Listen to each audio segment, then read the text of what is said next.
Welcome. My name is Christopher Peter. The United States of America is about to turn the page from what may have been the most consequential period in American history, not in the sense of importance, but a period full of consequences brought on by public policy and non-ideal policymaking. The results of the 2024 presidential and general elections spoke volumes about how Americans generally viewed the state of our American society, economy, and our place in the world. There is so much that needs addressing, maybe even more than in 2020, which is something that is hard to imagine. The last time Americans prepared for a change in leadership, we were still under restrictions that kept most of us still working from home on a daily basis, still separated from those we cherish and care for, and away from some of the activities and routines that we need. At this time 4 years ago, there was probably the same level of hope that we can move forward differently, maybe more so now than back then. Americans overwhelmingly voiced their displeasure about the status quo, with 3 out of every 4 saying that we were heading in the wrong direction. There was no pandemic, major catastrophe, or even that could be blamed for the situation. Just really a consistent and continual string of public policy that just did not deliver the results that Americans wanted and requested. It was clear America selected the wrong leader back in 2020. As we prepare for this change, let us discuss the opportunity created from the past 4 years, what we can realistically project that will take place over the next 4 years, and have a reasoned expectation for the Trump turnaround that we all hope to happen based on the overall success of the first Trump term. Let us continue with this special episode. My name is Jennifer and welcome. I'm going to talk about the Biden era of American politics. One of the most difficult parts about reviewing the performance of any elected official is being able to separate the hysteria from reality or create an objective framework to shape your discussion. I think it is important to be consistent. Generally, we view the performance of a president more broadly than we would a senator or representative because of the sphere of influence and breadth of power. So, a person in Congress may be measured based on what bills they supported that became law or ones they effectively defeated or significantly altered. But the president is responsible for so much more. There are common standards that we hold our presidents to through our national discourse. How well did our economy function based on their economic policies? How effective was their foreign policy based on their diplomacy or lack thereof? Was our communities across the nation safer, united, or chaotic based on the policies they enacted? And what they promise and deliver in these categories. Let us start with the economy. A presidential administration has great influence over the state of the American economy. But let us not forget that our dynamic and diverse economy is still driven by the consumer. Presidents influence the economy through fiscal policy, administered through the budgets that are proposed, actions by our Department of Treasury, and regulation. Those are the recurring actions that an administration will do each year. In addition, there are bills that each administration might champion as a signature piece of legislation that defines their legacy. So the combined effect is what we must judge a president on.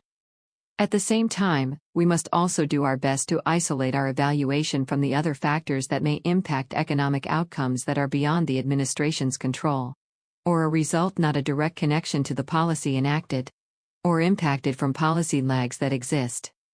So let us start our economic evaluation of Joe Biden.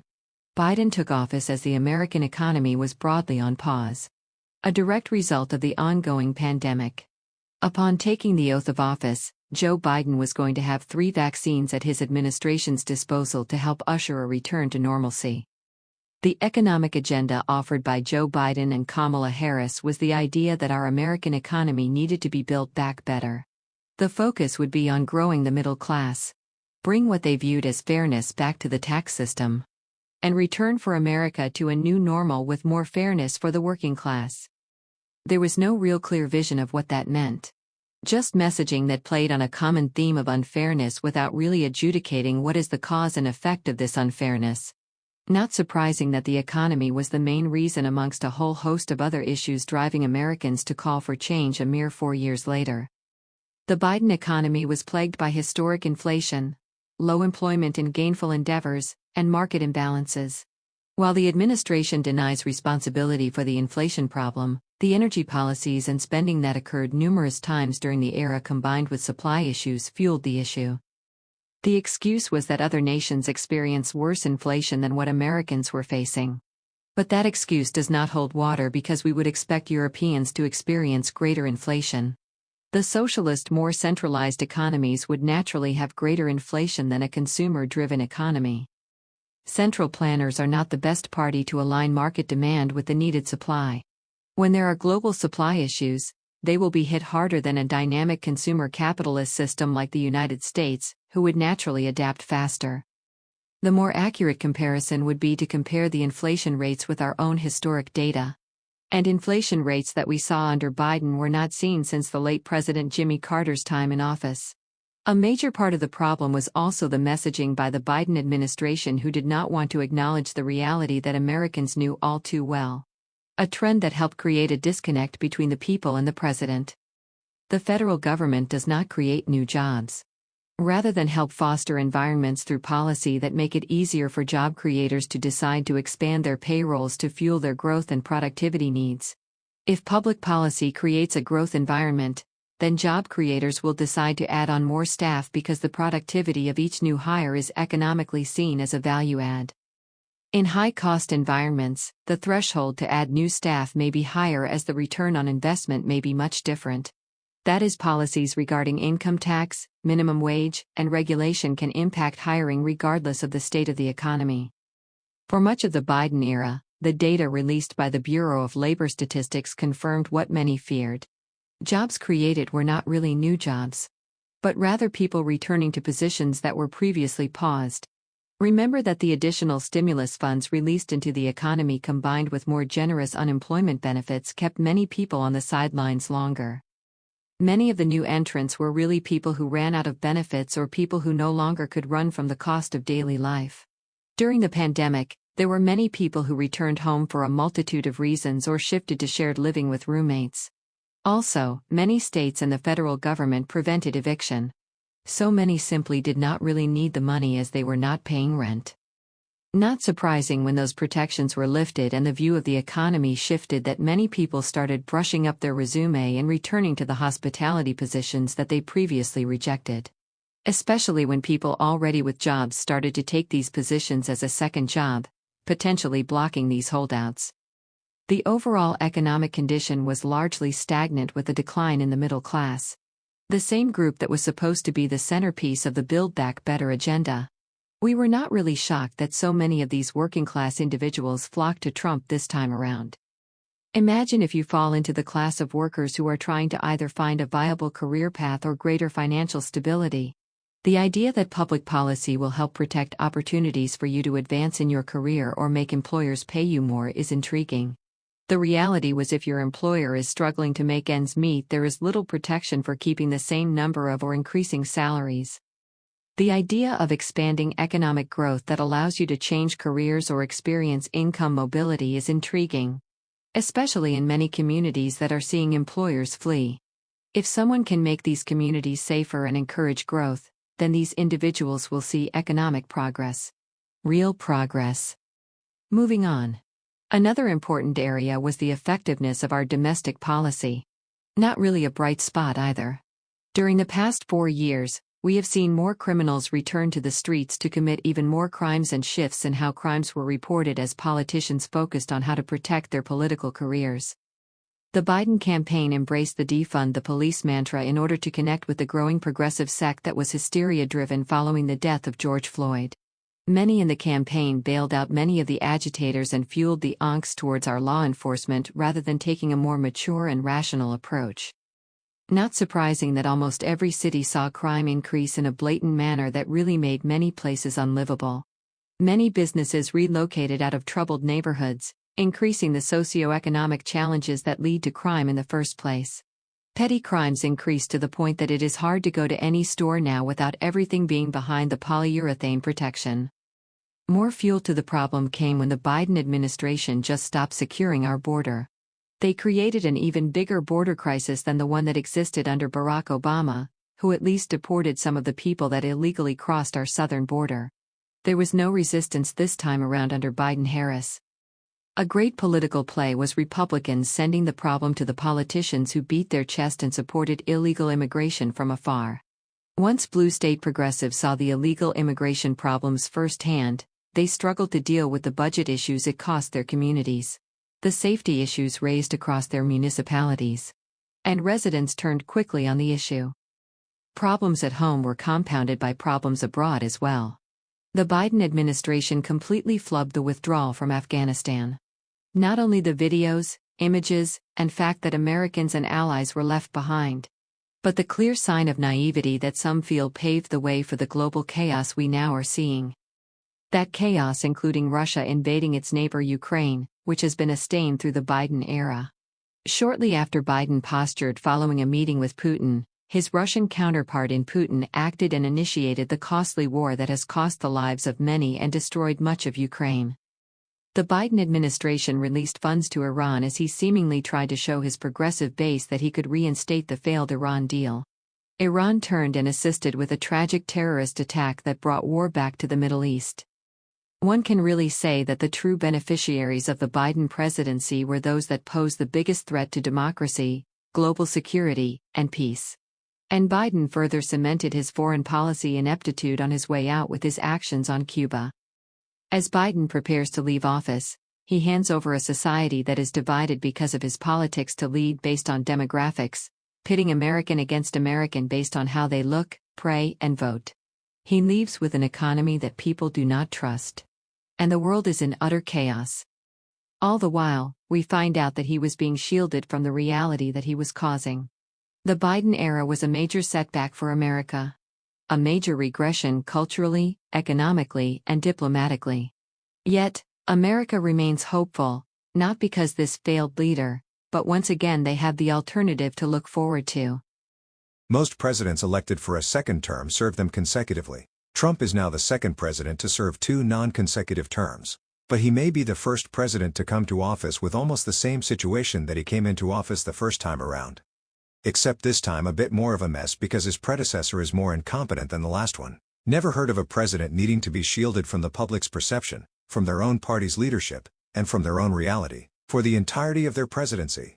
There is a clear change in the political atmosphere where Americans seem to broadly admit that Trump is the right choice for the presidency. More people are embracing Trump and the MAGA agenda than ever before, it feels like. The main issue that voters want the Trump administration to address is the state of the economy, an issue that Americans united around. The economy did not do well for the last 4 years. The general feeling was that everything went up in cost, lowered in availability and quality. The problem with the economy is not the need for a better message or the progressive belief that the public is not understanding the state of the economy. The issue is that the policies did little to make anything better for anybody. The hope is that Trump can reignite our American economy in the same manner that he did during the first term. While many focus on the tax cuts, the Trump administration opened up economic opportunities in many inner cities and other areas through the Economic Opportunity Zones program. I think a president can be pro-business and still hold them accountable at the same time. The reality is that much of the regulations in place do little to protect the consumer. Many are redundant and outdated in the way they operate. The need is to have a real champion of capitalism in place to help grow the economy. The more viability for our business community and industries will have a positive impact on consumers, workers, and everything in between. Because the more choice consumers have, the better treatment, service, and product offerings companies must offer to keep consumers. Stagnant economic conditions are bad for consumers because there are no alternatives or incentives for change. Additionally, Americans are no longer blind to the issues and dangers that come along with open border policies. The rise in crime that is clearly associated with illegal immigration. The stress on local budgets and resources. The quality of life in community is lowered because of services being diverted to cover the burden of these illegal immigrants. Americans cannot look the other way when their fellow citizens lose their life because a many-time deported illegal immigrant kills an innocent victim. Americans could no longer ignore the fact that our southern border was not protected and orderly at all. Despite the staged photo ops by the Biden team, the media videos showing the flood of illegals crossing at will. The best strategy on this issue was the redistribution of these individuals to sanctuary states and cities to put the effects right in the face of those that back open borders far away, oftentimes looking down on the border communities who deal with these issues every year. Now, these blue state Americans no longer pretend these individuals are here safely to contribute to our society. The hope is that Trump can restore the border security back to where it was before Biden dropped the ball, build the needed physical barriers along with the technological solutions, and hold those nations accountable who shirk their responsibilities and send them north. Make those nations have to contribute to the solution and get our southern border under control. As the world burns, The Biden administration had the nerve to claim he maintained world peace and made our enemies weaker when he emboldened their sadistic agendas. Ironically, when Trump won, the world changed immediately knowing our policy would change. There seems to be a realization that a new sheriff is in town. The second-term agenda, much like the first, will need to revitalize our economy, strengthen our borders, and restore world peace. Additionally, Trump will be tasked with restoring safety in our communities. Safety dictates whether people will want to work in, raise a family in, open a business in, or spend money in that community. Across the nation, we are seeing more plexiglass than profitable small businesses.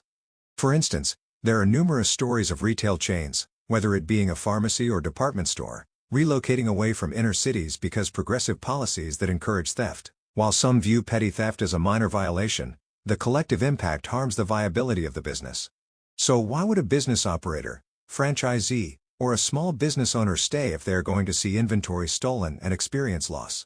For those sympathetic to the plight of the thieves, consider the compounded economic impact on the overall communities who now will have lesser access to the goods and services because of the environment created by unchecked crime. Now, this may be a local issue to address for many cities, but the change that we can expect is that the lawlessness occurring over the past 4 years will change when you have a federal government focused on law enforcement of actual crimes rather than political opponents. I think we will see a more appropriate approach to diversity than what we experienced with the Biden administration. Diversity is important, and having qualified pipelines of talents of all backgrounds and demographics is beneficial to many organizations. But the approach the federal government took under Biden, where demographics played a greater factor than talent, experience, and judgment, is a problem. When you do it in that manner, you make it look like there are no qualified minority candidates without the explicit handing out positions by eliminating qualified candidates. The better approach is to improve the diversity of the pipelines, and then you will see more diversity in the results. A problem at times is that pipelines are not diverse or even open in some cases. That is the problem. But I do not think the current DEI frameworks are helpful other than affirming negative stereotypes. I think we can all expect a better performing economy, a more secure border, greater national security than having a distracted military, and greater law and order that will help improve overall quality of life. The hope and realistic expectation is that better times are ahead because there is finally someone competent in office. In closing, the Biden era was unique because you have not really seen an administration get almost everything wrong. The American public agree that they are failing, and the president is being completely kept in the dark because he needs to be managed. People used to complain about Trump's social media usage, but it keeps him tied to the pulse of the public. Joe Biden fulfilled his dream on the third try of becoming president and did absolutely nothing to help people fulfill their dreams. Rather, he made every nightmare happen.